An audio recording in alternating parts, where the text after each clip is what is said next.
নমস্কার, আপনারা দেখছেন রূপম টিভি।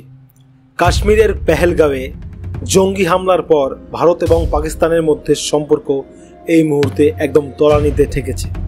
পেহেলগাঁওয়ে যে সমস্ত জঙ্গি এসেছিল তার মধ্যে বেশিরভাগই ছিল পাকিস্তানি জঙ্গি এবং দুজন ছিল স্থানীয় কাশ্মীরি। এই জঙ্গিদের খোঁজে জোর তল্লাশি চালাচ্ছে সেনাবাহিনী। গোটা পাহাড়ে বিশাল সেনাবাহিনী রয়েছে, সঙ্গে রয়েছে উচ্চপদস্থ আধিকারিক। নরেন্দ্র মোদী সমস্ত বিরোধী দলকে সঙ্গে নিয়ে বৈঠক করেছেন। সেই বৈঠকে সিদ্ধান্ত হয়েছে পাকিস্তানকে বড় একটা শিক্ষা দিতে চাইছে ভারত। এবার পাকিস্তান কোনোভাবেই দোষ নিতে চাইছে না, পাকিস্তান কোনোভাবেই স্বীকার করছে না যে তারই দেশের জঙ্গিরা এই সমস্ত ঘটাচ্ছে। তাই পাকিস্তান লজ্জা নেই, এর আগে 2-3 বার হেরেছে, 4 বার হেরেছে, তাও লজ্জা নেই।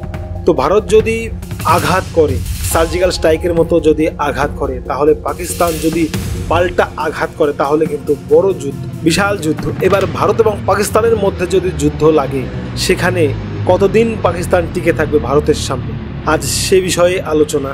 পাকিস্তান এবং ভারতের যুদ্ধ লাগলে কে এগিয়ে থাকবে? সামরিক শক্তিতে কে এগিয়ে, ভারত না পাকিস্তান? সামরিক শক্তি দিক দিয়ে কে এগিয়ে, কে জিতবে 2025-এ ভারত পাকিস্তান যুদ্ধে? শেষ কে হাসবে?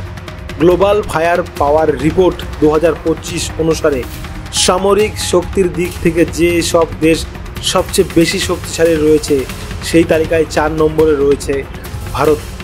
আমেরিকা, রাশিয়া, চীনের পর ভারত। সেই জায়গায় তালিকার 10 নম্বরের মধ্যেও নেই পাকিস্তান, তারা রয়েছে 12 নম্বরে।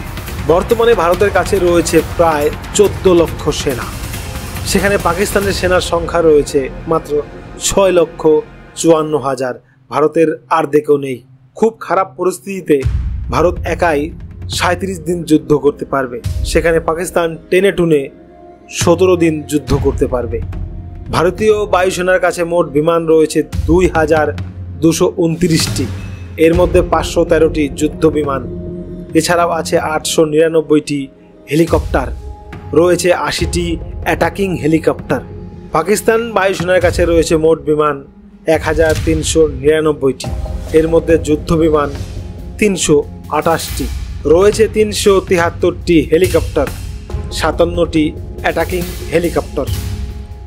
ভারতের কাছে রয়েছে 4,201টি ট্যাঙ্ক, আছে 1,48,594টি গাড়ি, 100টি সেলফ প্রোপেলড আর্টিলারি, 3,975টি টর্ড আর্টিলারি, 264টি MLRS রকেট আর্টিলারি। সেখানে পাকিস্তানের কাছে রয়েছে মাত্র 2,627টি ট্যাঙ্ক, আছে 17,516টি গাড়ি, 662টি সেলফ প্রোপেলড আর্টিলারি, 2,629টি টর্ড আর্টিলারি, 600টি MLRS রকেট আর্টিলারি।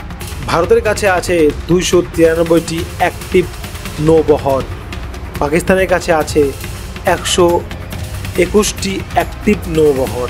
ভারতের কাছে আছে 18টি সাবমেরিন, 3টি নিউক্লিয়ার সাবমেরিন। পাকিস্তানের কাছে 8টি সাবমেরিন থাকলেও কোনো নিউক্লিয়ার সাবমেরিন নেই।